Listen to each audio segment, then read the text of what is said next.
my number one weapon against racism, against culturalism, and against America. It was to outshine them academically. And for the record, everywhere I've been, I done kicked that tail.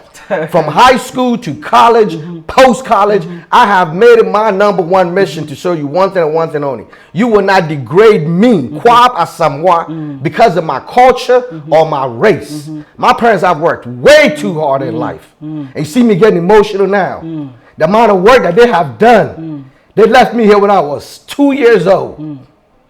For me to have a better opportunity. And I'll be damned if you would ever minimize my enterprise because of the color of my skin or my culture. You have no idea the price I was paid. That's why I refuse to be in this culture and be less than my God-given talent. I'm saying I was meant to do greatness because my parents paid a price that others wouldn't pay. So therefore, I should live as others can. Wow. And that's my motto. That's my attitude. I'm sorry for getting emotional on that one. Wow.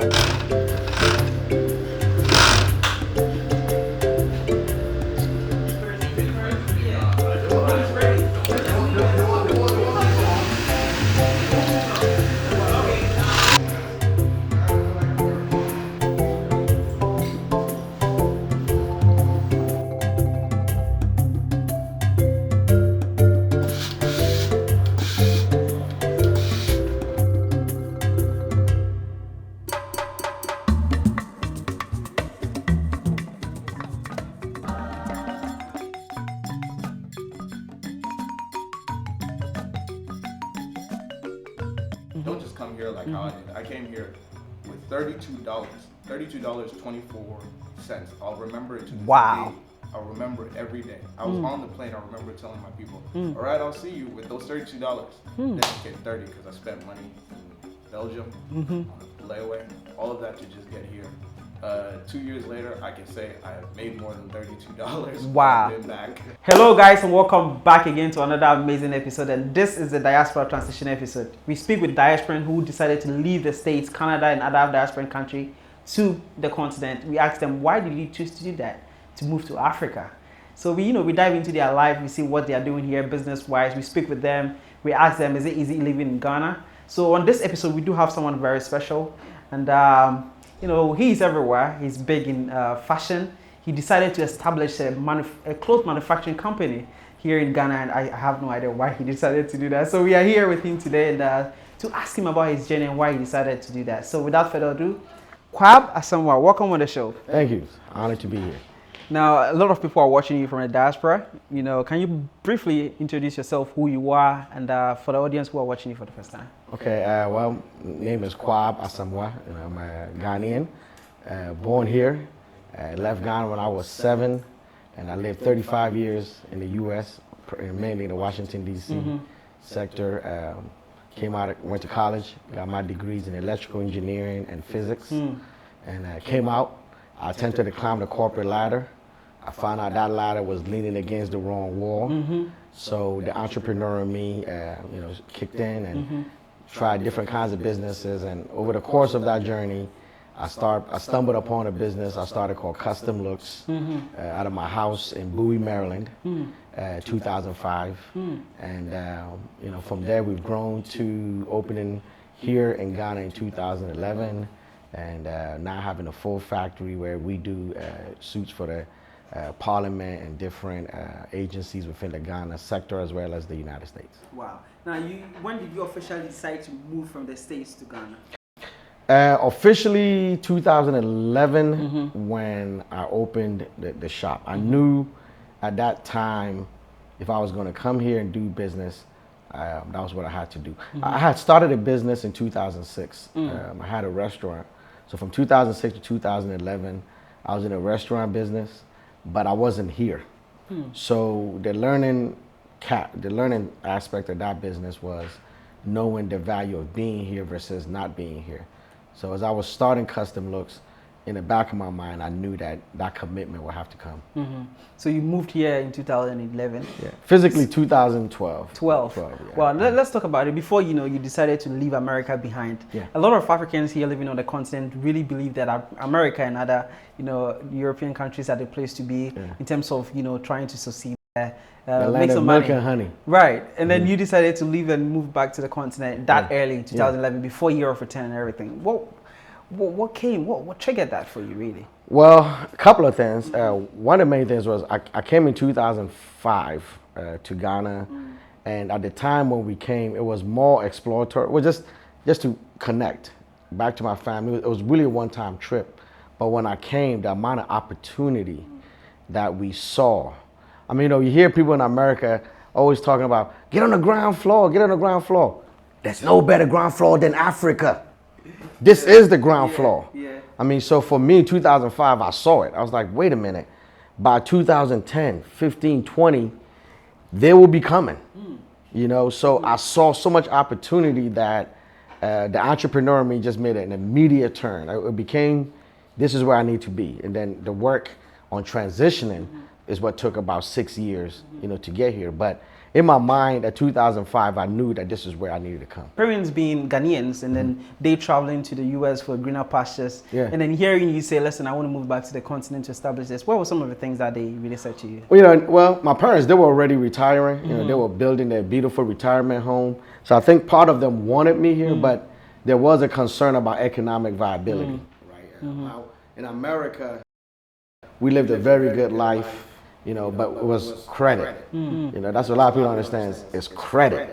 And the value of your credit worthiness can really dictate, how you live.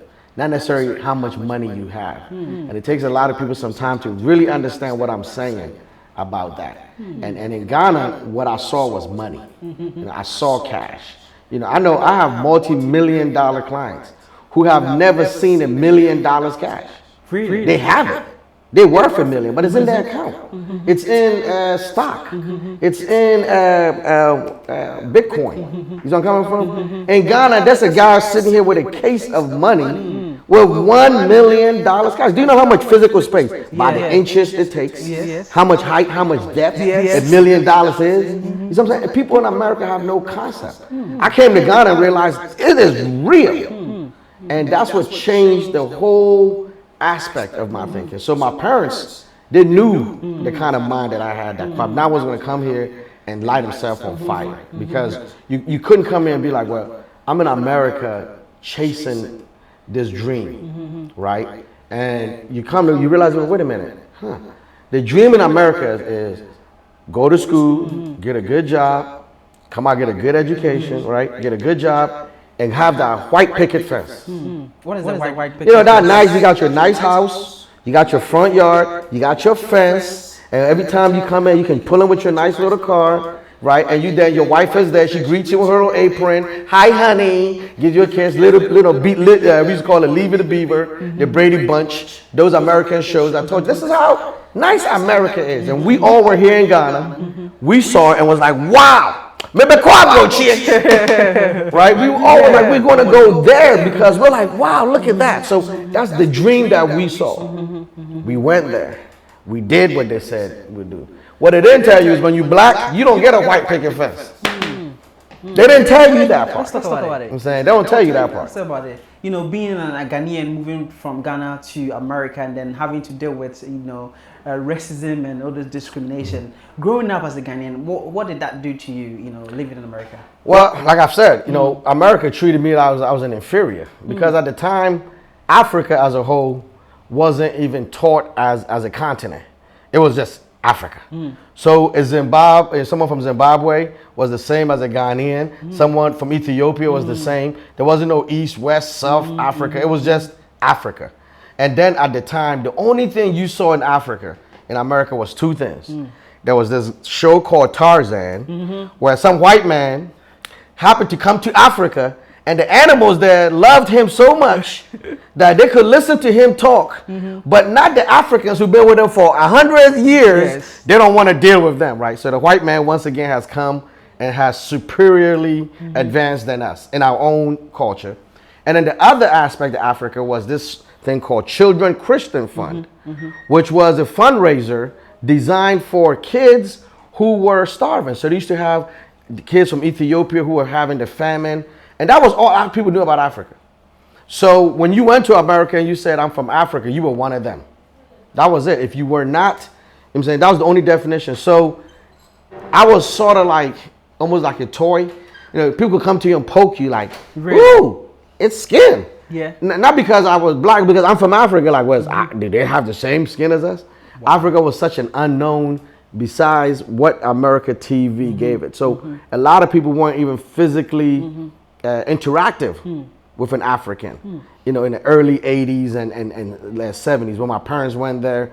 I mean, it was unheard of. So the treatment was very different. What do you mean the treatment? I'm talking about treatment. Our own African American brothers living in America. How was it like reacting? They were the toughest. Really? Yeah, because African Americans were already downtrodden. All right, and now they are trying to move. They're trying to escape this image of being primitive, of being socially inferior. Then here comes the African boy who has no understanding of their culture. Right? You know, I come. Let's go outside. I'm wearing Charlie Wattes. They're wearing sneaks, Nikes, because that's their culture. Now I look more primitive, which is what they're trying to get away from. So it's like I'm pulling them backwards. So they were the hardest ones to be like, they wanted to be like, leave us alone. And they used to be like, they used to beat us up all the time. You know, I remember the number one saying was African Juju being, go home. Wow. What I'm saying, because they were like, we're disgracing them, right? We didn't understand their language. We didn't understand their culture. You take a kid like me coming out of Kumasi, where the houses there back then were more with the thatch roofs. We didn't have drywall. We didn't have cement construction. So now you take me to a country, and the wall that I'm used to seeing all my life is orange, clayish color. Now I'm in a place where it's white. I'm looking at, what is this? The two colors can't even, same function, but I can't even relate to it because I've never seen it in that context. Wow. So now you're seen as inferior. You're seen as ignorant. You know, and then there's a huge language barrier. You know, when I left Ghana, no one was teaching English. School wasn't free, right? So when you get there and you're Americans, you're in class, teachers giving instruction, you have no idea what's going on. I used to sit in class and I would just look to my left, to my right. They raise their hand, I raise my hand. They put their hand down, I put my hand down. They grab a pencil, I grab the pencil. Wow. They stop moving, I stop moving. Wow. Because whatever the teacher was saying, I couldn't understand. Wow. The English was so fast. It was like, okay, whatever they do, I just do. Wow. Yeah. But now, you know, trying to be able to, you know, build yourself in that kind of society, you know, at a disadvantage, I would say, language barrier. How did you say you overcame that? And then education. Well, what I saw, okay, there was one day, I had a moment when I was in third grade, my first year, and the teacher put up the times table. She had put from 0 to 12 on this side, and then, you know, 0 to 12 on this side. And it was just, you know, little squares. So I'm sitting there and one person raised their hand. I raised my hand. I at least see one person go there. She gives him something and he goes like 5 and 5 and he puts 25. Okay. She does it again. I raise my hand. Another person goes up there. And he goes, you know, 4 and 6, you know, 24. I go, raise my hand. I do it. This time she calls me up. And I don't even know what's going on. You know, I'm just following steps.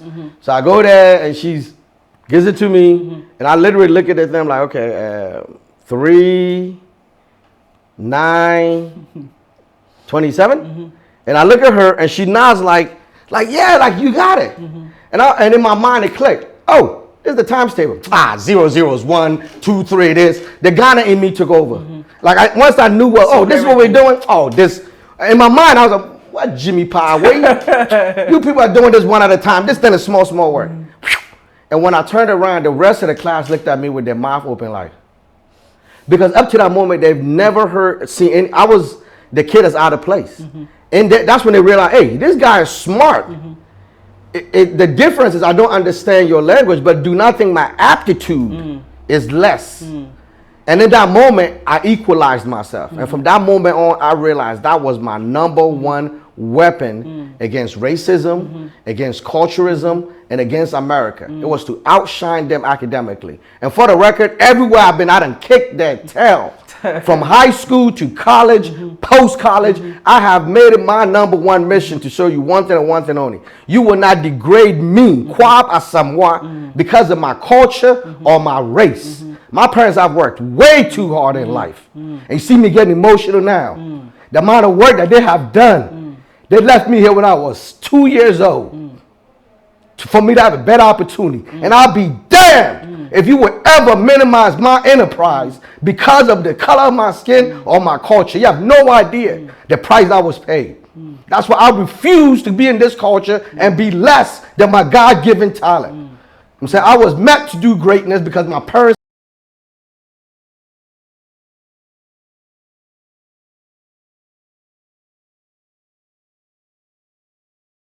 This is deep, guys, because I had someone who came to me and she's like, listen, man, the worst racism I've ever received from America didn't even come from the white people. No. It's my own people who look just like me. Yes. They see me to be lower than they are just because I wear, like, example, slippers. And that wasn't because of, you know, we got to be very careful down there because it was what America taught. When you get to America, you have to understand America is a system. The first day you enter in America, it's literally having someone on your shoulder saying this, hey, you see this black American kid? He looks like you. He talks like you. He even has the same hair as you, but Charlie, he no be you. You see, look at him. He's shooting guns. He's wearing his pants this way. Oh, look at his hair. You're from Ghana, royal family, Ashanti culture. This is not you.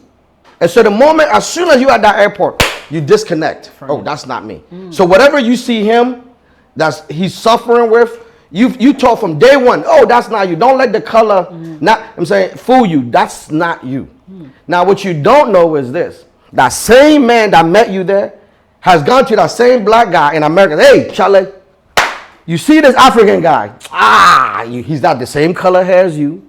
He has the same texture. I'm saying, but he's not you. Look at him. He's swinging on trees. Look at his stomach. He can't feed his people. Every negative thing about Africa, they will tell him. So he says, I'm not that neither. So the moment you land in America, you're like this. Separated. You are separated. The system is built for separation. To get a visa, you're automatically separated. Yes. You know what I'm saying? So by the time you enter that country, you are already in their system. Now, how does that put us in economical disadvantage? Because you see the Jew community, they are united. Absolutely. And then we are separated because of... We can't be. And that's how we're being taken advantage of. We have no nation. We have no commonality. I'm saying, am I my brother's keeper? Well, who's my brother? I'm saying, the definition of even what's a brother is dictated by them. Right? We know right now the amount of African Americans who are doing DNA tests, who are realizing that their cousins are here. There are people coming back and they're looking at you like, hey, Charlie, I know you are my family. Their last name is They're giving me some European name, but DNA is giving you all these connections, and we've seen how we are all linked. They've known this for years, and their system has been to do one thing and one thing only, strip us of it and prevent us from working to get it. There's several ways to go about it. One is economically. I'm saying economic impoverishment is the first way. I prevent you from having the means to grow economically so you can educate yourself, so that you can decide, I want to take a trip to Africa. You know what I'm saying? 80% of African Americans, stop pretending, cannot afford to come to Africa. Wow, really? I'm saying they cannot afford. They may want it in their heart, but America has them have them bootstrapped, tied. Because guess what? They have to pay mortgage every month. They have to pay their car note every month. They have to pay their insurance every month. They can't even watch DSTV unless they pay every month. Wow. So how are you going to have money to say, let me go back and learn about my family, my history, my roots one every month? You have to worry about, I got to pay this. I got to pay. When do you get a break to think? Wow. But that's the system. This allows me to control you left, right. Because you never have time to stop and say, oh, how do I work on this, or where do I go from here? You don't have that time. When you live in America, most people, if they're being honest, on the first of the month, from the 1st to about the 20th, 25th of the month is when you finish paying your bills. Wow. Wow. You probably got about maybe 5 to 7 days in a month that you can actually think without thinking about paying the bill. Let me ask, you knowing who you are, knew where you came from the Ashanti Kingdom, knowing you were royal and, still finding yourself in an environment that makes you feel like you're trash, but you knew who you are. What would you say made different in your mindset, and then how it contributed to, fast forward, you being able to independently move to the continent, even establish business here? Because I think that's to do with parenting. Even though we lived in America, they didn't treat us as Americans. The only thing that my parents made sure that we spoke English, because they felt that the language barrier was going to dictate our ability to advance, which was true. So they made sure that we were proficient in the communication. But outside of that, we were never allowed to forget Ghana, right? Even though America did a very good job of keeping us distant from it, America did a very good job of making us feel comfortable enough where we really had no desire to want to even look over here. We fell for the trap, right? But my parents, I think because they were older, they had a stronger connection with the culture. They made sure that we didn't 100% integrate. And I think that's what allowed us to be able to take advantage. I like that. Now, they preach to our brothers and African American living in America that don't even dare go to Africa. There's malaria and everything. And they sweep their folks in. You see, sorry to say, Caucasians everywhere. You see them owning most of the businesses here. And then it's like they preach Africa to be zombie filled to our people. That's how America works. Scare tactic, right? If I don't want you to do something, the biggest year is to put fear in you. America is a master at that when it comes to the race dynamics with African Americans. On one hand, America has laws and behavior that lets you know that you are a second-class citizen. The treatment by police, the laws, the proportionality of crime versus blacks versus whites. Even when you commit the same crime, the sentence received is different. Right? You're different. So in that, and it's there. It's been happening for years, generations, and we know this. However, in that mistreatment, they still have managed to scare you away from where you could have the correct treatment. It's a masterful system. And to the point where I believe like most African Americans fear Africa like how slaves feared America. Wow. I'm saying African Americans have a mindset like as if they come back here, they're going to be turned back to time and they're going to be returned to slavery. Because the first thing you will see African American when you see a picture of Ghana, hey, where's the, have you seen any cheaters? Yeah. I'm like, how, look, listen, I lived in Washington, D.C. I lived in Prince George's County, which is the most affluent county for African Americans in the whole United States. Okay, I lived there. And I was one of the big income earners there too. So I drank with them, I partied with them, I chilled with them, and I dressed them. Okay, and I can tell you, there are more people here in Ghana who own their houses, have their own deed, have their own car, and are debt free, right? In just the small area of East Legon than an entire Washington, D.C. metropolitan area. Wow. When they talk about a shithole country, I'll be like, are you crazy? You stay over here on my street, 1 out of every 4 cars is a luxury car. Yes. But here's the difference. It's paid for. In Washington, D.C., 1 out of every 4 cars is a car note. It's a car note that's probably suffering behind more than 50% of that person's salary is that car. He looks good, but he's suffering. He can't do anything else. The guy who's driving here in his car, that car's already paid for. He balling to Dubai. I'm saying he's buying real estate. He's doing other things. So they don't, the sense of wealth, you don't really have an appreciation, understanding for when you using credit as your denominator. So when they say, America say the land of the free, and then, Free for what?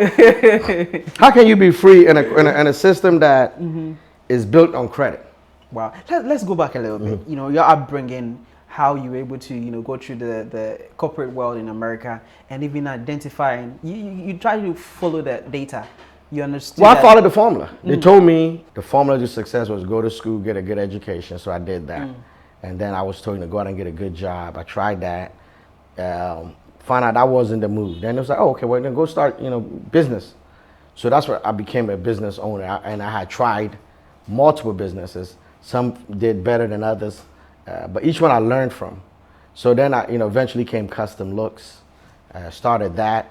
And we started doing well, and we reached a point where I wanted to grow the business. In America, growth means more workers, right? So, and we have a thing called minimum wage, which is the minimum you can pay a person. So, when I looked at my business, and what I wanted to do was put together the ability to have more workers and make sure my payroll was insured. So, I was looking for a business loan or a financing that would allow me to make sure that as I brought in these new workers, I could take care of their salary. And that's where I started to realize that the dream was a lie. Because as I started going... American dream's a lie. Yeah, because I started going to banks, and I had all the credentials. We have been in business 2-3 years. We had 3 years of tax records. We were debt-free. We were liquid. We were by the third year, we were doing $1 million in sales. Wow. And I still couldn't get a business loan without certain criteria and terms that made no sense. Because you're black? Well, they won't say you're black. What they will say is, oh, well, I was punished because I didn't have credit, because I didn't have 5 years of debt. They were like, well, we see here you don't have too much credit. I was like, yeah, I took this loan out. It was for 5 years. I paid it in 2 years. You would think they'd be like, oh, let's give you money because you will pay. No. Wow. It was the reverse. It was like, no. We want to know that you could pay 5-6 years. So essentially, what I had to do is they wanted me to go in debt to show that I can to prove that I can have debt sustainability. Because the way the system works is the money is made on debt. It's not made on your profits, right? So if I'm a bank, when I give you a loan, the longer you take to pay back that loan, the more money you get. I'm making. So if you're paying back that loan in 2 years, I'm not that happy. Because the money isn't in the loan, it's in the interest. And the longer I can collect interest, the more I'm making. And a lot of people don't know this. There's a thing called the rule of 72, right? Which is you take any interest rate, right, and divide it by 72. So let's say you go to a bank and you want $100,000, and they're going to give you an 18% interest rate. What they're not telling you is in 4 years, if you don't pay off the $100,000, the principal will double. And this is how you end up taking a loan and you end up paying 6, 10 years to get that loan off your sheet. Wow. Right? And that's what they want, because that's 10 years of constant monthly money that I get to chop. Why would I want you to give money to when I know in 2 years you're going to cut off my chopping? Wow. So I was punished for that. And that's what really, to me, was the icing on the cake, because I realized that the system was rigged at that moment. I realized, like, wait a minute. Here's another company, a white company, right? They haven't been in business as long as me. They're not doing $1 million in sales. And they lost $100,000 last year. You get them a loan. Wait a minute. I'm coming here liquid, and you won't give me the loan. So you realize there was a whole different criteria. And I mean, some of it was race. 110% had to do with me being African American. And they won't give you the money, so they can't say, oh, it's because you're black. So there's other technical terms that's available. Well, we don't think, your credit worthiness. What's my credit score? Wow. Well, that's the problem. We don't have too much scores on you. Yeah, I went to college on scholarship. I came out of college with no debt. I bought my house. I paid it. Paid it off. I went and got a car. I paid it off. That's what I was taught, to live out of debt. But that's bad. In America, that's very bad. And that's why why do you think about it? You have athletes, American athletes, with $1 million contracts who have their houses foreclosed on. How? You have a contract for $85 million. You have a house that's $8 million. That's 10% of your income. Why is that not paid off? Why? Yeah. Because in America, if he pays that house off, every year he's going to receive taxes on it, which becomes a liability. So what they do is they don't pay it off, because debt America doesn't tax. They only tax money that's profit. So keep that house as a debt structure so that you don't have to pay tax on it. Only problem is if you ever lose your money, it's gone. Now it's going to come. You never have any house. And the rat race continues.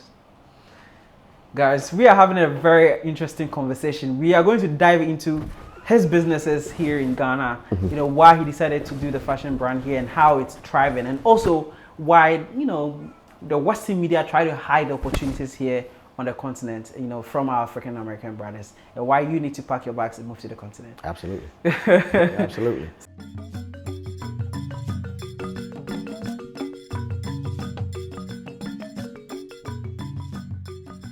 So let's dive into it. So, well, opportunities are here. Opportunities are abound. You know, yes, Africa is raw. Like I've said, in America, one of the biggest things ever here is, oh, this is oversaturated. Let's get in on the ground floor. Let's get on the ground floor. Well, there's no better ground floor than Africa, right? That Africa is an emerging continent of 54 nations. And none of these nations have reached the level of the G8s.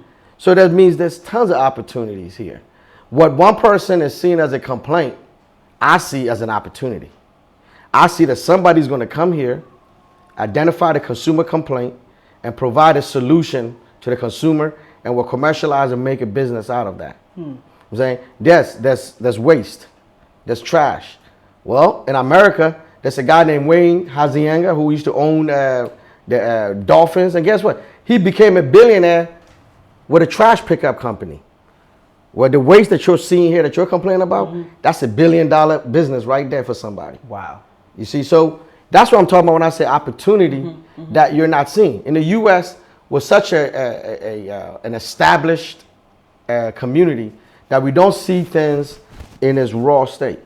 Right? I remember I went to Abri Botanical Gardens. Yes. And I did the tour. And when I was there, they took us to a tree, which was the nutmeg tree, right? And it dawned on me like, wow, nutmeg is a tree? Because in America, It's just a fruit. we only see nutmeg as a refined powder, as a spice. So we don't, I mean, you don't even see it as a nut, right? So I was like, oh, dang. It never dawned on me where it came from. We just know it as the fruit. So, I mean, so here, you can come to Ghana and see that nutmeg tree and be like, wow, nutmeg is actually a seed. Yes. And then you see the red seed around it. That little red skin, you can actually take that red skin and soak it into alcohol, dissolve it, and guess what? That's what they make mace out of. And now you can start a mace company, right? And you can promote yourself as protection services. But the simple nutmeg that you never get to see in the state of America, now you just saw two businesses right out of it. Mace and spices. Wow. You see? Wow. So that's what I mean by opportunity. But you have to be here because you can tell me about botanical gardens. There's botanical gardens in America, but I don't see them in this state. And that's why we say you got to get here to really see it. One thing I'll tell a person, if you come here long enough, Mother Africa will find you. Mother Africa will put you where it needs you and where you're going to be the most impactful. And 9 out of 10, it's probably going to be something different than what you initially came for. But people get a lot scared of losing their money in businesses, you know, because Africa has no structure and you have to literally, you know, build the foundation by yourself. What's so different between that and real estate? What's so different than that than taking a stock market risk? You see, what I don't like is people trying to make it feel like Africa should be a guarantee because we are not as advanced. I'm saying Africa is no different than any other environment that you go to. When you take a stock market, in the U.S. stock market, and you put your $10,000 or $10 million in that stock market, the risk factor that you have is greater than the risk factor you're taking here. Really? Absolutely. Look how many people are profitable in the stock market. Then on top of it, add the fact that even if you do become profitable, when you go take that money, you have to pay capital gains tax. So to put all that into it and tell me your net return and then say, okay, let me come here, take the same risk ratio, put the same amount of time in, put the same amount of money, and I guarantee your ratio of return would be greater here than that. Wow. But people don't analyze it because they want to go anymore. Well, I'm going to get taken. This is going to happen to me. You get taken all the time in America. When they call you every day and they say, oh, let's put the stock in this, and then that stock doesn't move. That stock doesn't crashes. Right now, where's Bitcoin? All the Bitcoin, people that I told you, run up the Bitcoin. Where are they right now? They're using regular money. I don't see them giving up their paper money, right? But they're telling you, sign up for Bitcoin. So you're signing up for, you're putting in tens in, hoping you'll go up for that return. What I'm telling you is you can come here and put that same money in a physical element, not a cyber element, not a theoretical element, in a physical element, and start seeing returns on your dollar. Let's give them a free gift. What businesses do you think would make some profit? It's not guaranteed. Nothing is guaranteed. When Industries. Well, I mean, real estate is always an industry. No matter where you go, no matter where you are in the world, we don't make any more land. So real estate is always going to be there. But now, for me, I'm telling a person, education. Okay, Africa is a country of education. We need education in so many sectors. When I was in America, right, it would be 10 o'clock in the afternoon, in the morning, and you know what started coming on? Are you at home? We have nothing to do. Join DeVry Institute. Because at 10 o'clock, if you was home watching TV, you know what that meant? You ain't got no job. And since you ain't got no job, come over here and go to this technical school and learn a skill, a trade, right? Same thing applies to here. Invest in education because we don't have trade industries that are coming out, okay? Education, health. So you can never go wrong in the health sector, right? Fashion. But if anything, if I was just say one word, independent of industry, manufacturing.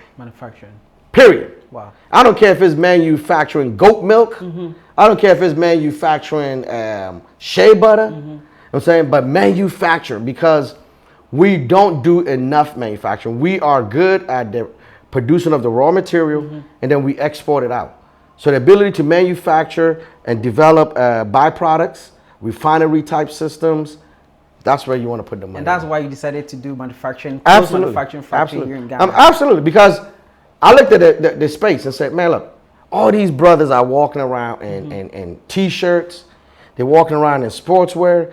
I see Adidas, Puma, Nike, Converse, even the old ones, Feli, right, when I was growing up as a kid. But guess what? None of those are us. There's not one African brand that we are wearing. Why? So we ought to disturb that market space. We ought to make it, we ought to say, look, you know what, let's make it an option available. That's all I'm saying. I'm not saying mine is better than Nike. No, by no means. But what I'm saying is, why don't one of us have it? Nike's got Michael Jordan, but he's still underneath Nike. Yeah.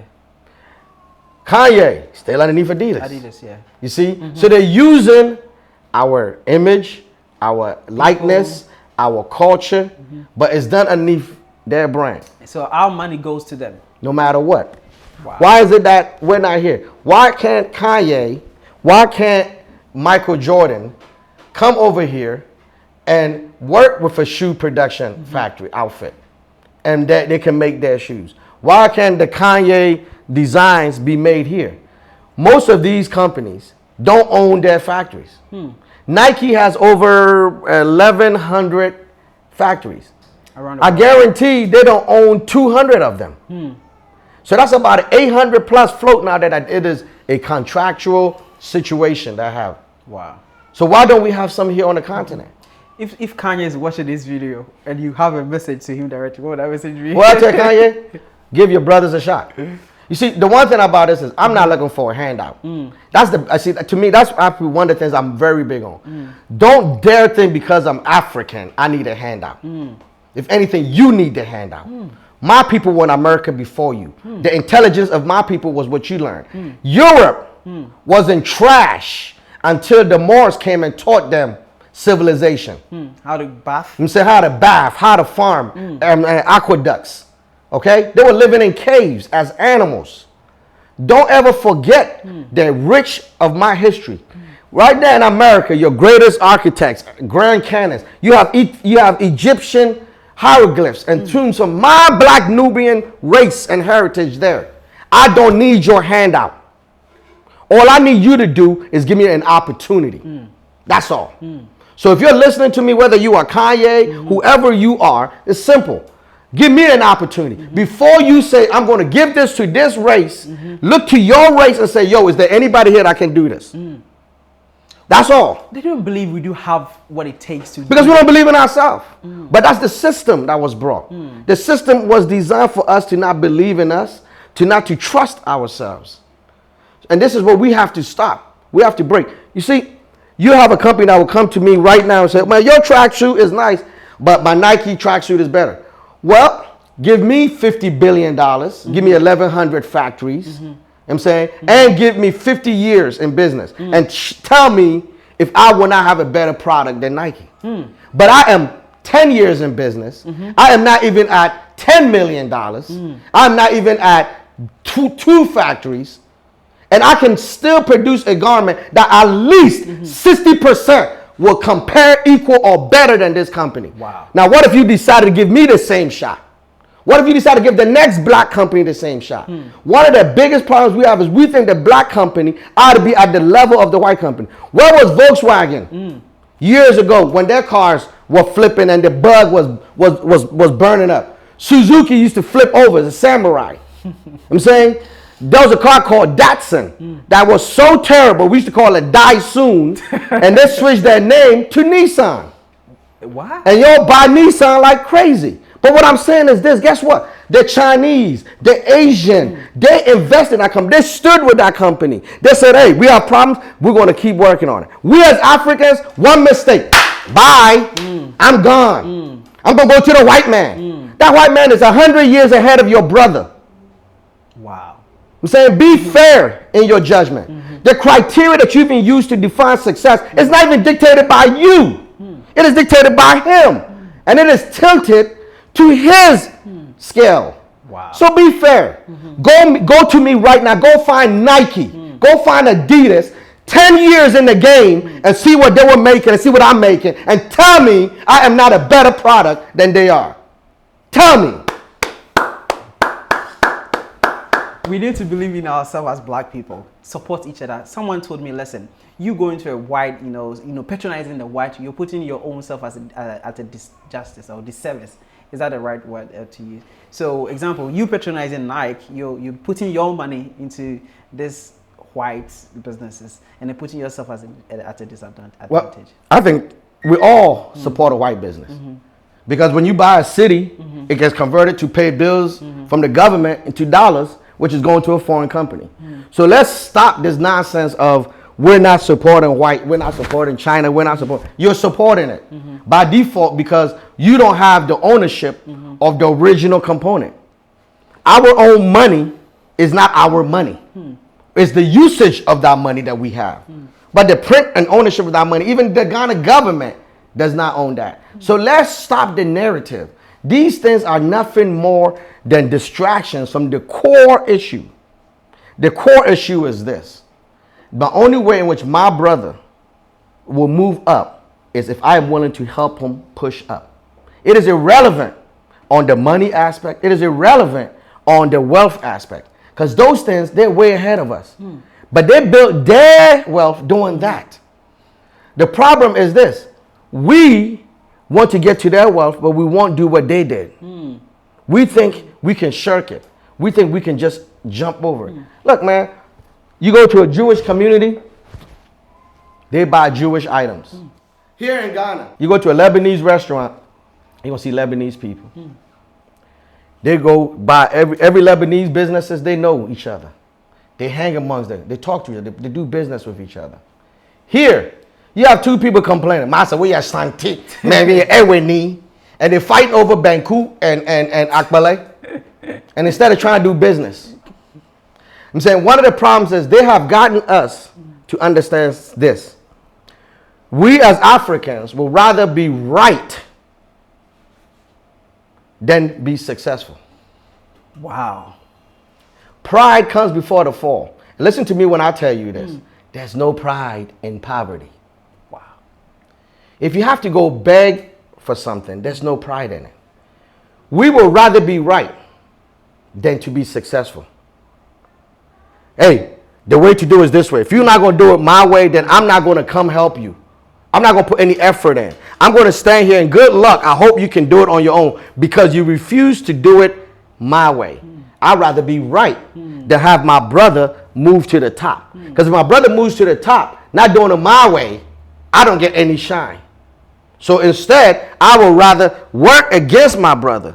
I would rather pray against him. I would rather do everything but say, okay, you know what? Let me support you anyway. Because it's more important that somebody gets to that level.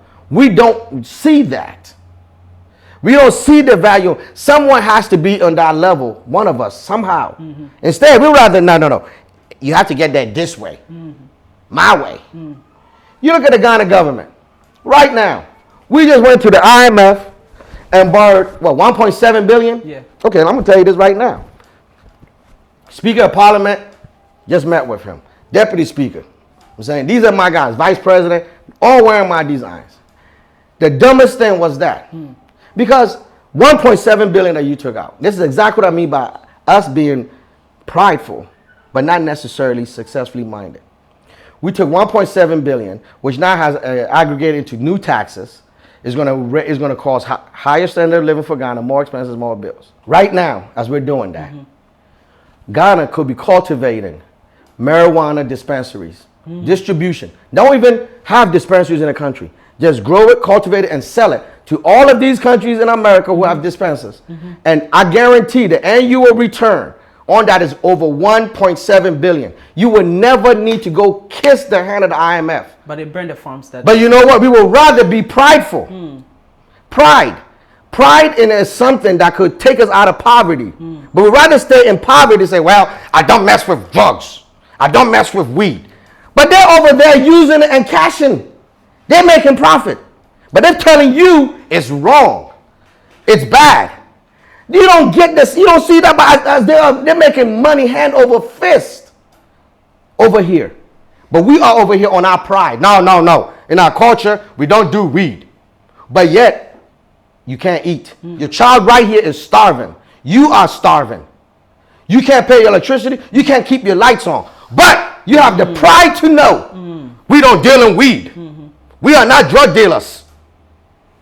Everybody else is making their money hand over fist. That is what I mean by we'd rather be right than successful. Are we really free as black people? No. Because of one thing. We don't control our money. Look at Ghana. We're the Gold Coast. Okay, which means the Europeans came here and enslaved us all the years for gold. We don't have a gold reserve. How? So how can we control our own money when we don't even have our own reserve of gold to back our own dollar? So therefore, we back it up with the U.S. dollar. And then the U.S. can dictate the value at any time. I'm coming to Ghana. We need to pay some bills. Oop, let's make the dollar this value so we can pay it there. Oh, we paid our bills. Bring the dollar down here now. It's a game because we have no backing. Our leaders have decided to pocket themselves instead of putting together systems and processes that are going to win. You brought in Volkswagen. You brought in, what's the other car dealer? Toyota. Okay, no problem. You've got your own one, Kantanka. How much money have you invested into Kantanka? Let's not even talk about that. Right. But even still, you brought these companies. Tell me where in the agreement that it says X amount of workers must be indigenous Ghanaians. Interesting. I'm saying, if you don't, how will your people move? How do we become economically free as Africans and Ghanaians? Well, one of the first things is we have to realize that the only people that's going to have our back is the African Americans. Wow. You see, that's the synergy that we have got to understand. We have got to go get our cousins, our siblings, because that's the only hope we have. If you don't believe me, let's talk about it. Has China not been to Africa? Yes. Has America not been to Africa? Yeah. Has Europe, Dutch? Has not every nation, every race been to Africa? They have, yeah. And what have they done? They have come and they have gone back. Right, yes. Everything that you do with them, they take back eventually to their nation and prosper their people. They've come now and taken our cocoa, taking it to China, and now China's growing cocoa all over the place, right? The African American has no nation. Wow. He has no home. Wow. This is his home. That's your only hope for economic viability, which is why it's very important that we grow with the diaspora. Because they're the only one that can come here, put money in you, and not take it anywhere. They have nowhere to take it to. So guess what they do when they come here? They leave it here. And we have got to find ways to continue to build that bridge such that more of our brothers and sisters are become more awoke. And trust me, it is a heck of a fight because that American system is strong. It's strong, Papa. African American look into my eyes and is like, listen, I ain't an African. Exactly. I'm black. You African. So and the ignorance of it, the ignorance of to say, do you understand that an African is far superior to black? You know what I'm saying? I mean, do you understand that the cultural disconnect? That's the system. They don't teach African history. How do you break free with this mindset? How do we break free? By continuing to succeed. I always say success is the greatest revenge. We have to succeed. We have to succeed by pulling ourselves up as we go along. Wow. It's of no value to come here and become a millionaire, but the next Ghanaian or the next brother or sister isn't coming behind us. No, I'm saying you've done nothing. Oh, you made money for yourself, but has the culture advanced? No. I'm saying the culture hasn't advanced. Let's talk about, African Americans. Little numbers are moving in, to Ghana and other part of Africa. We want more numbers to come in. But I had someone who came to me like, have you thought about the gentrification that is going to happen if these people with high standard of living move into societies with, let's talk about a little bit of what it does. We've talked about the pros, we know what it will do to us economically. But what about the cons of, people being not able to live among us if we sweep in with this higher money? Well, part of that is we, the Ghanaians, the indigenous people of the country. It is important that we are airtight in our culture. Because don't be seduced, right? You're seduced when you don't understand the value of what you have. It's easy to seduce and bring hip hop here because there's Jay-Z, there's Beyonce, there's the Rihannas. I'm saying that's seduction. But we are an Afrobeats culture. Yeah. So make sure your Afrobeat culture is never forgotten. Raise it such that the new incomers understand that this is what is the standard. The most important thing is knowing your own standard. At the end of the day, we have to have our standards because then we don't get confused with other standards. But that's the problem right now because we're in a state of I need this. We're willing to not stand strong on our principles. We're not willing to stand strong on our character points. And that's one thing I can definitely say about America that they're smart at.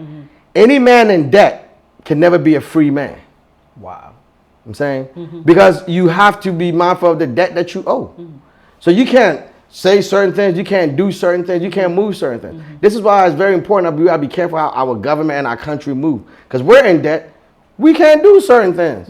You can't say and be like, I don't want this. Nah, man. You owe. So now you gotta be quiet, right? So we have to get our people here, raise them up, give them economic viability so that when outsiders come in, they don't feel that, oh, because I have the value of the American dollar or I have the value of credit, I'm superior to you. Man, that's a very, very dangerous thing because most of us have that. Myself, when I came from America, there was a sense of superiority. Really? Yes, because America made you feel like, hey. Look, 25 years in America, my first day in Ghana, they put me in a guest house. I had no hot water and I was taking a shower in a bucket. I was like, hell to the his now. I was like, man, what? Send me out. I was ready to go back to America. Like, what? What is this? I'm used to taking my bubble bath. I'm saying spring shower and all that. I'm like Irish Spring, and you got me here with what? Yeah. I had someone who sent me a message that their family, they are retired and they want to move to Africa, but they want to ask, is there cockroaches in Africa? Is there cockroaches in America? There's more cockroaches in America. Those are the things that I mean, right? When we people like you, programs like this, are the avenues. I'm saying because it's allowing people to see insights that the mainstream media will not put out there. Saying they will not show certain character points about Africa because the narrative isn't to their advantage. I mean, so when you say how do we break these things, success, we have to create our own successes. and then we have to publish our successes. I'm saying so that's why individuals like you are the media, right? And we know that those big media companies, they have their agenda. You guys are the important, because you're the ones that's carrying the message. There's people in America that's seeing this message that the mainstream media would never let them. I'm saying so. If you're asking me, how do we gain independence? A, we create our own successes, and B, we tell our success stories. Wow. If you do have an advice for someone who is almost convinced to move to the continent, to invest, to bring money from the States, to establish something here, what would that advice be? There's no free lunch. I'm saying there's no free lunch. In life, I've said it. Don't think, okay, when I had to go to college, right? There was like a formula that said, okay, if you were taking 15 semester credits, right, you had to basically make sure you had 15 hours of studying time during the week, right, to cover those credits. There's like a ratio to it, and people have a mistake to think, well, okay, I'm gonna go to Ghana. They don't speak English that much. They don't do this. So instead of me having to put in the 15 hours a week, since it's Ghana, I can go there and get 15 credits, but I'm only going to put in 10 hours. That right there is the biggest mistake. And that's what's going to doom you. If anything, you better be ready to come in here and say, I got to do 15 hours of credit, but I'm going to put in 20. And if you have that kind of mindset, you'll succeed. But it's the guy who's trying to shirk, who's trying to find a cut around the corner, who's trying to bend success. Success in Africa is no different than success in America. I've climbed the ladder there, I've climbed the ladder here, and I can tell you the same habits that I had to do in America is the same habits that I have to do here. I'm saying I can't afford to say, oh no, Ghana. Now the difference is this. I have a lot more to show for it. I'm saying I did the same thing, but I've got a heck of a lot more to show for it.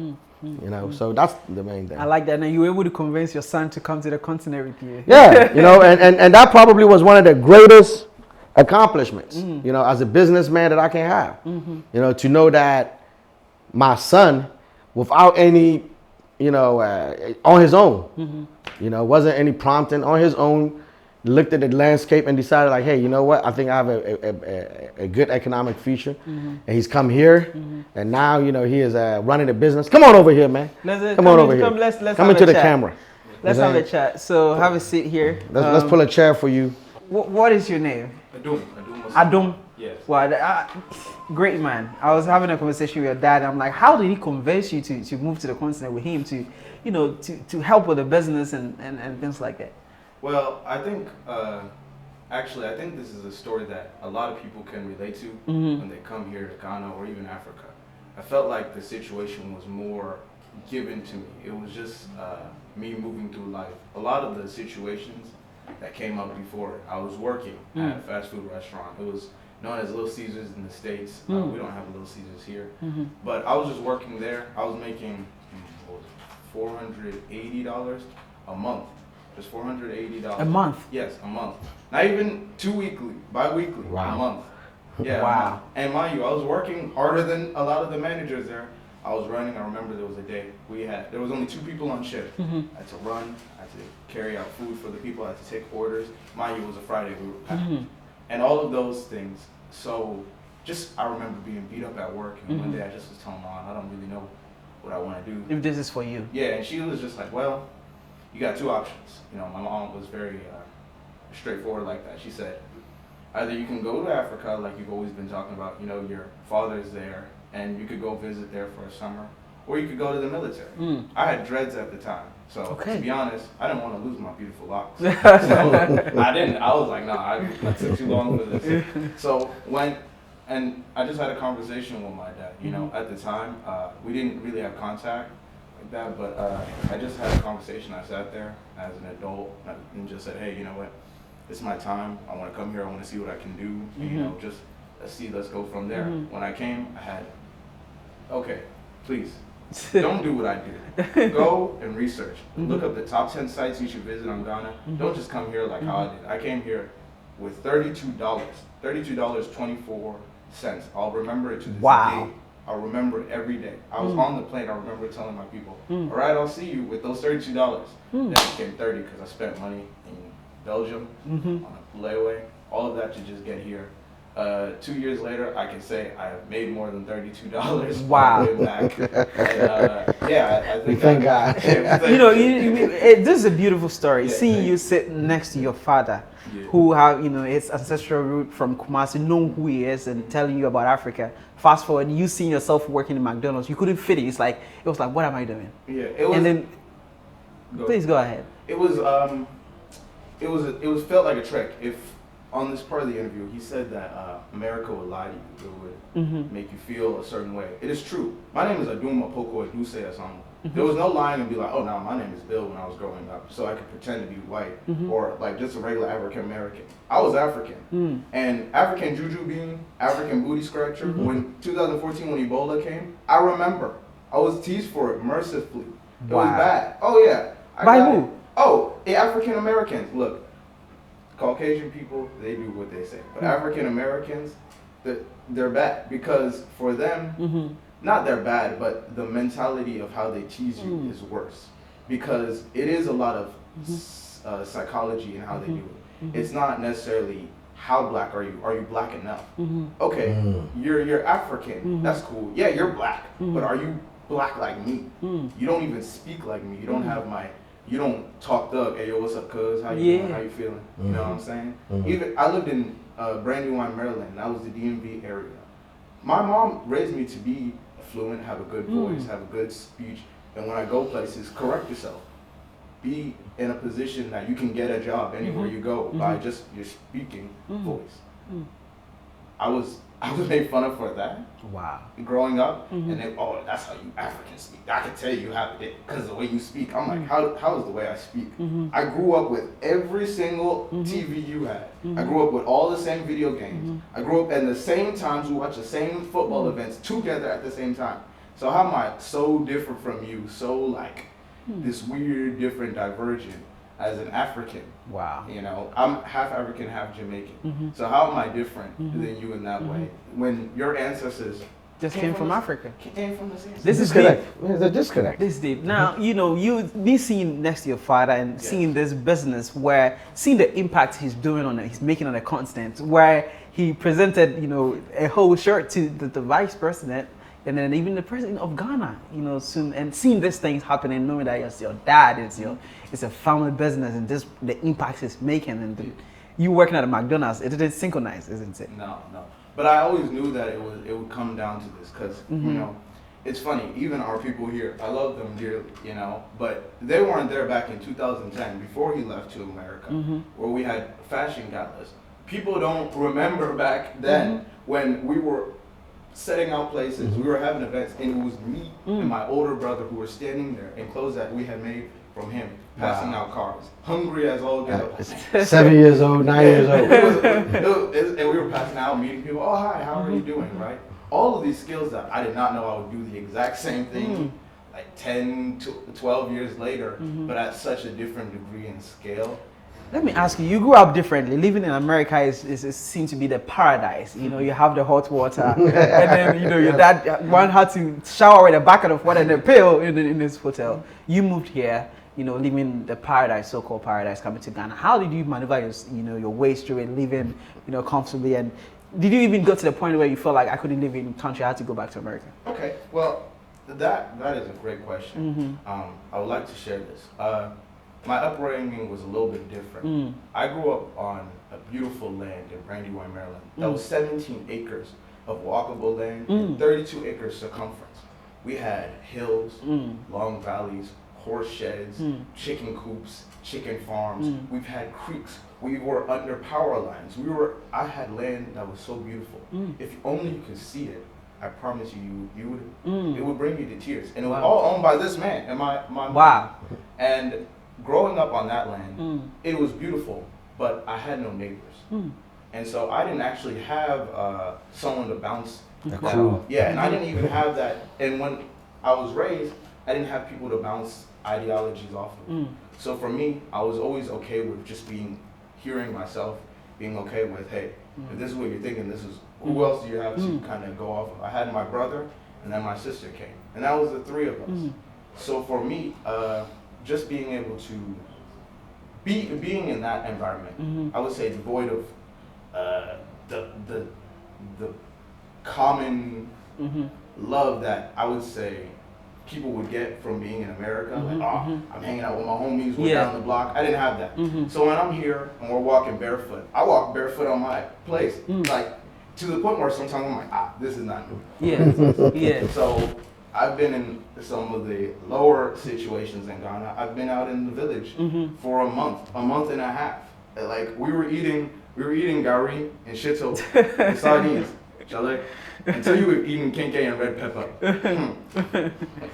Those ones. But that was only telling me at that point, this is where I need to be. Because that wasn't a moment of loss or being uncomfortable. That was a moment of learning, because I was here to stay. If I was here to go, then it would be uncomfortable and I would have went, but I stayed.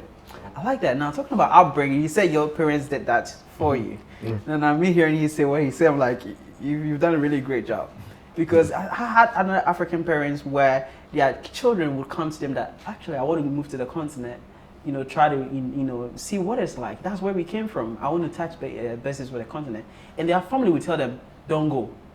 Your families are witches, they are before you and that takes them away from tapping into the resources and opportunities here on the continent. Once again, that has to do with the system. It's the programming and the condition that America can seduce you. I think we were just lucky that even though we were successful, our parents, did not allow that seduction to overcome us. They always want to make sure we knew that we're not one of them. You are a refugee. No matter how much they indoctrinate you, they let you feel, you are a refugee. You came here as an immigrant, and don't forget that. Wow. Yeah. And I could say both of my parents were immigrants. My mom was from Jamaica, moved to America when she was 5. My father, he moved when he was 7.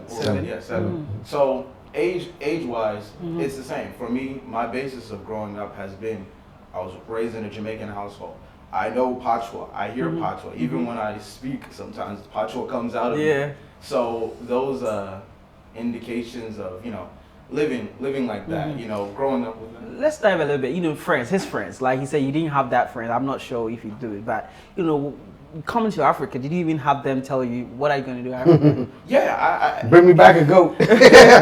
You'd be surprised about how many now here kind of racist things people are saying oh, am I going to ride a hippo? I'm like, we don't have hippos. We don't have newsflash, we don't have those edibles. I used to think it is a joke, but actually people meant it. Because that's the visual impact that they may have of Africa. That's it. Wow. And you gotta understand, it is still hard for people to understand that Africa is 54 nations. And most people's eyes, they think we're just one homogeneous area. And if you see gazelles running in the Serengeti, that's in Accra. Wow. Were you the first time you touched down in Ghana, Africa? What was your reaction? Daddy's short. Yes. So being in the airport, right? Because it was during COVID time, right? They had us all wait there. It was an hour. Mind you, I'm just going through it. I didn't really think of anything while I was in the airport. I think it was when I came out of it. I first saw my father, my brother Isaac, and my uncle Morris. Those were the first 3 people who ever greeted me in Ghana. And my first reaction was, damn, man, you short, because I haven't seen him since really? I was 9 or 10, so I was in my mind, I'm like, oh man. I thought that was a lie. I thought you were 6'7". But when I was just here, I just say I could remember the smell. And that's something that really it sounds weird, but when you're here sometimes and you just walk, you catch a smell of that first time you were here, how the country first smelled, how fresh everything was. It just takes you back to that time. Just remember, okay, I came during night, so I didn't really know the street I was on, And the same street I drive down now, it's like when I first saw it, I couldn't. It didn't make sense to me. So yeah. Did you see people living on trees when you came to Ghana? No, there's no people who live on trees. But it's funny, if you go to like somewhere like Jamaica, you'd be surprised how very similar Jamaica is to Ghana. Like if you've been like to any other island place, you'll like the struggles, the situations a lot of those countries deal with, especially being waterlogged or even being around those hot areas. A lot of those things are here in Ghana. So if you can accept those when you go to Cancun for the summer or for a spring break, you can come here for 5 days and experience that. Now let me ask you, why did you support because a lot of people try to move away from their family business, so they mean inherit some businesses that their parents have. What made you want to really do it though? Because it's tough. I know people who literally move away from their family business because of whatever the reason is. But you try to, follow his footsteps to do what really made you want to do that? Well, first I'm an Ashanti, so Ashantis we always push forward. We always try to outdo whatever was established and given to us. Two, I believe that it was a challenge I had seen from when I was very young. We have it here. There's a card with my dad and Obama. Really? And that's the iconic photo. And so anytime like I've had people, so this is what you want to do. Are you sure you want to take up this? And I'm like, who are you to tell me how long I've wanted this? Do people know when I was back in 2005, I was 3.5 years old. I wasn't even 4 at the time. That people don't know that when I got accustomed and back in this business, we were there in Springfield watching him sew. I remember the first time we saw him at his shop, he had broken his finger. Yes, I just remember these small things that people won't know because they weren't there at the time. I love you guys if you're seeing it here now. But this has been 17 years in work. And you don't think for 17 years that, oh, I just saw this and I was like, well, champ, that seems like you, but we gotta, you know what I'm saying? Time to go and do my own, no, and also, I've had someone say this to me, oh, why do you want to do this? It is the reason why I'm making money. It makes money, so me, I will do it. I'm not gonna go and give my time and energy to a Little Caesars respectfully and be a manager there. I can be a manager here, and all of the money, all of the gain, all of the things go back to me. We went to Parliament. The people who were taking photos was me. So I know the part I'm doing. I know the part I play. I don't need to always be on the camera. I don't need to be there. But if he's going to get the contracts and I'm here making sure the work is managed, that's more than I can say that was there back then. So. Do you feel like you are making more impact here on the continent than you were in the States? I believe confidently, without a doubt, I am making the most impact here in Ghana than I have ever made in my life. And I like that. I believe that I will continue to do so, and that it will be exponential, and that this will only be a footmark and a timestamp in what's really to come. I like that. I like that. I love what is going on. Send a message to your friends who told you you'd be living on trees. Okay, don't mind. Excellent. You've seen exactly what has happened. You've seen what I've tried to do. I'm only asking you to come with an open mind. Nothing that you're going to experience. We all flew 5,000 miles to get here if you're coming from America. We all had been on the same trips. Probably you sat with someone who had some fufu, keke, and a bag in their hand. Yeah. You were probably sitting next to somebody speaking Tree on the flight back. We know there's struggles that come here. We know the Volt drivers don't always come here on time. They get lost. Oh boss, where are you going? There's all these small things we know, but we know them. So if you come and you just need help, need guidance, we are here to help you. We're here to support you. Because yes, he's a business owner. I'm here. I'm trying to learn and grow and achieve that. But that doesn't mean that we're not people. That we're not people like you who had those same experiences. So if anything, you're invited. You're invited to come here to Kustom Looks and just talk. We want to talk. We want to hear your story. So if you're not only my friend, his friend, your friend, a friend out there, anyone who wants to meet up and be friends here on the continent, we welcome you. Kwaba, we want to see you here. That's really what we want from you. I like that. We're almost at the end of the conversation. I'm enjoying this. This is absolutely amazing. I'm really proud of what you're doing here and the business that you've established here in Ghana. you've worked with a lot of, football. I see the Ghana football. What are some of the clients you've had over the years, since you established this brand?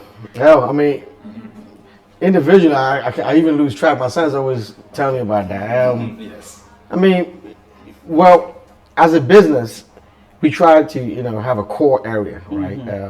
I believe in the 3 Ps, the professionals, the pastors, and the politicians. Because when we started, those are the people that wore our product. So we galvanized ourselves in that area. Now, I teach my sons, people do business with people who they have relationships with. Saying, simple as that. So in Africa, the biggest thing you can do is build relationships, because those dynamics mean more to a person than seeing a TV commercial. I may not even turn a commercial on, right? So because of that, going out, meeting people, the right people, letting them know who you are, what you're trying to do, and I think what has helped us is people know my heart. I was very successful in America. I was chilling. You know what I'm saying? I could have been sitting in my hot tub for the rest of my life.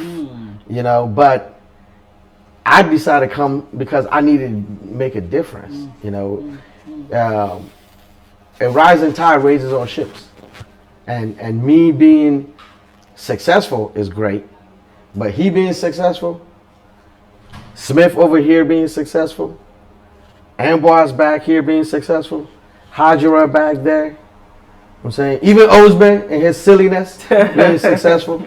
So that means more to me because I've already reached a point where I can die with a smile on my face.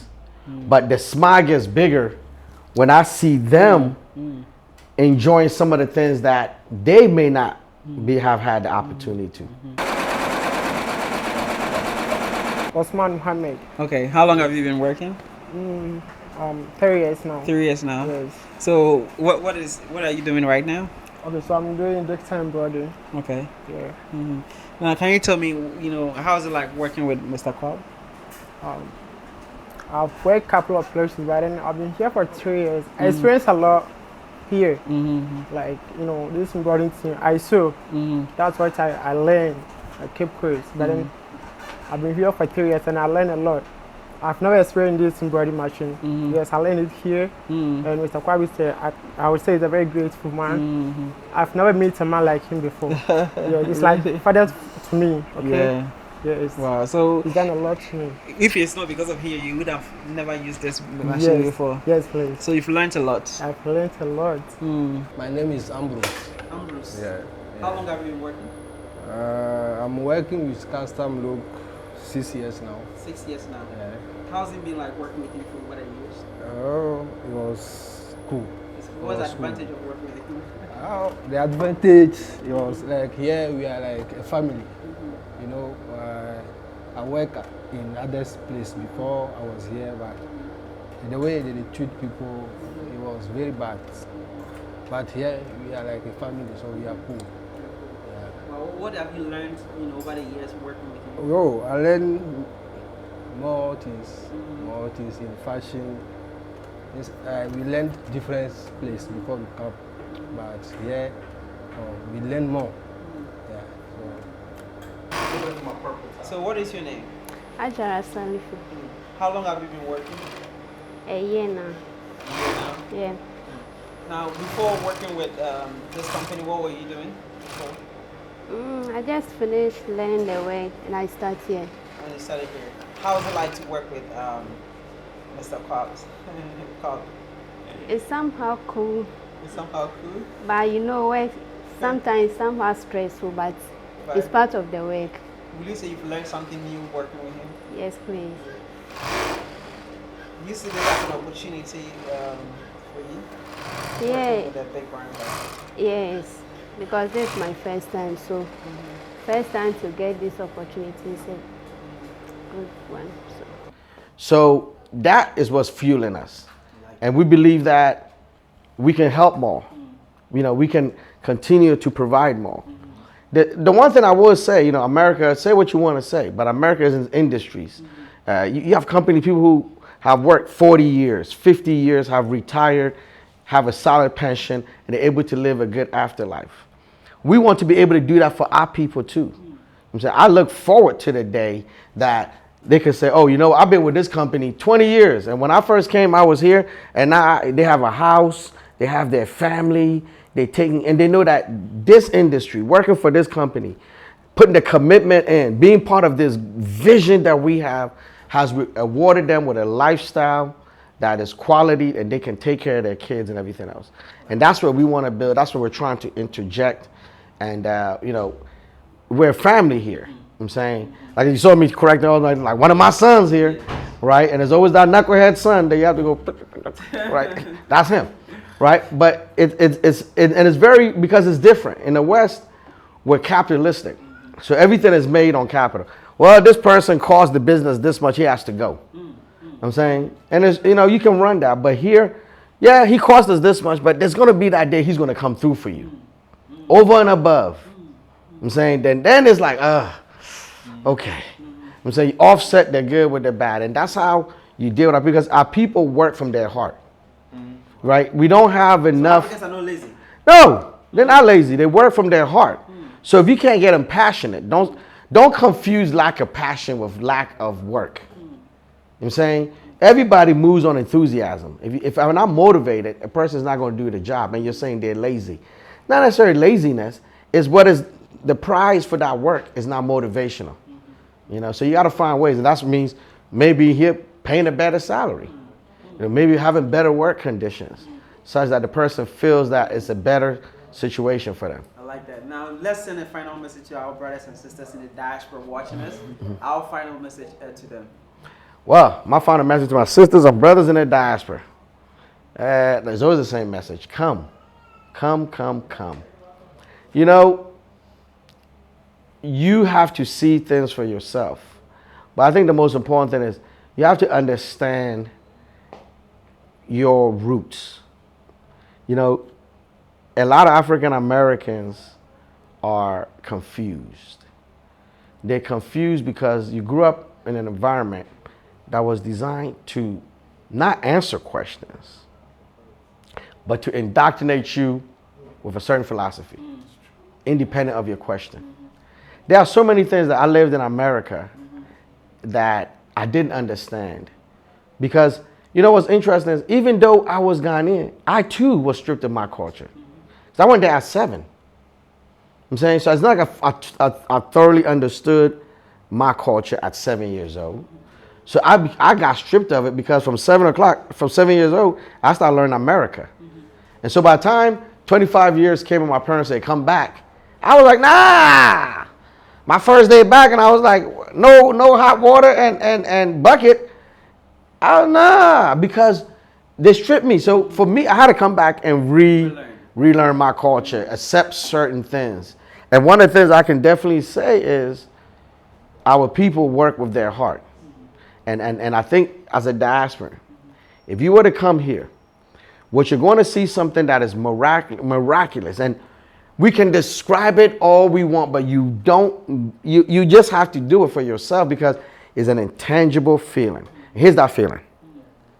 No matter where you go as an African American in the world, Africa is the only place where your subconscious can relax. I like that. Anywhere in the world that you go, if you are an African of African descent, your subconscious must be on alert.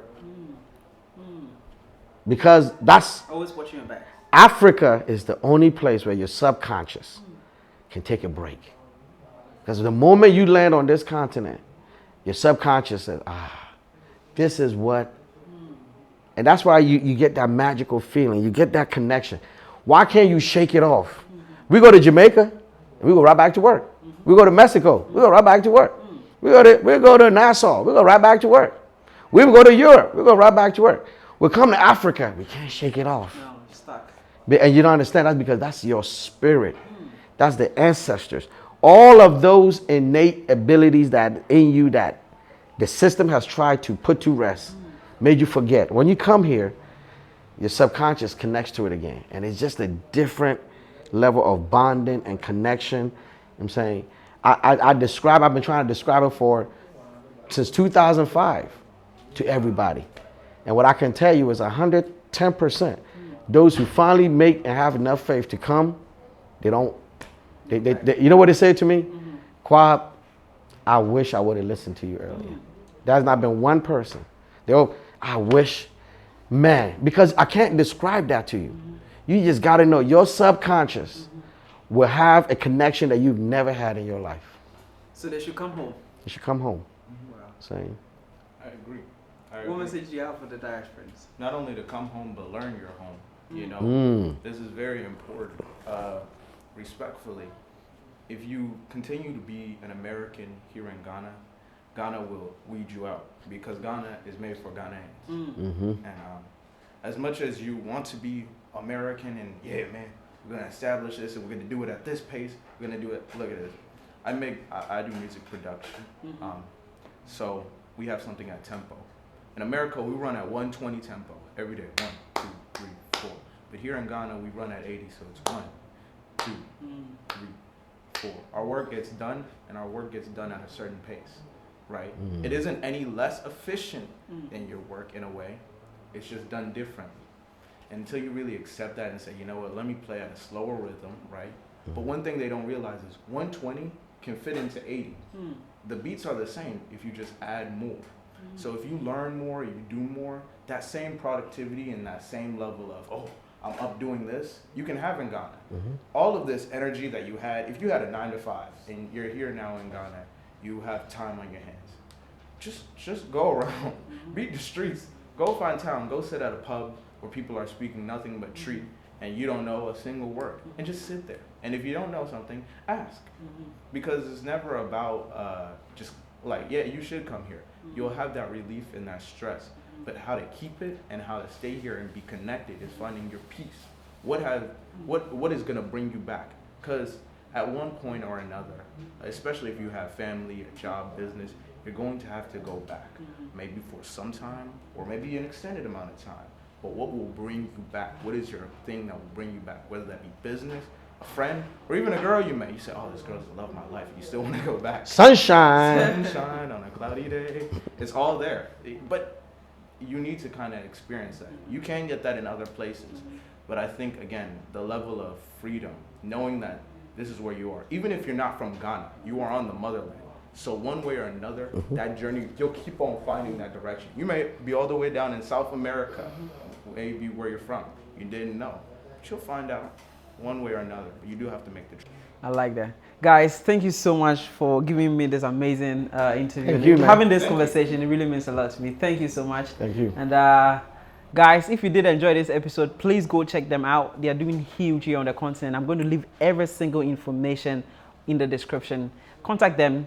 You're a church, you have an organization. You're moving to Ghana, but you want your shirt to be customized. You're a travel and tour. Anything you can possibly think of when it comes to fashion, they're the people you need to contact. So, you know, check them out. And yeah, without further ado, guys, let's say bye-bye to them. All right, bye-bye. Peace out. I'm Kwab Asamoah. And I'm Kustom Samoah. And you are watching Web Web Nation Nation Africa.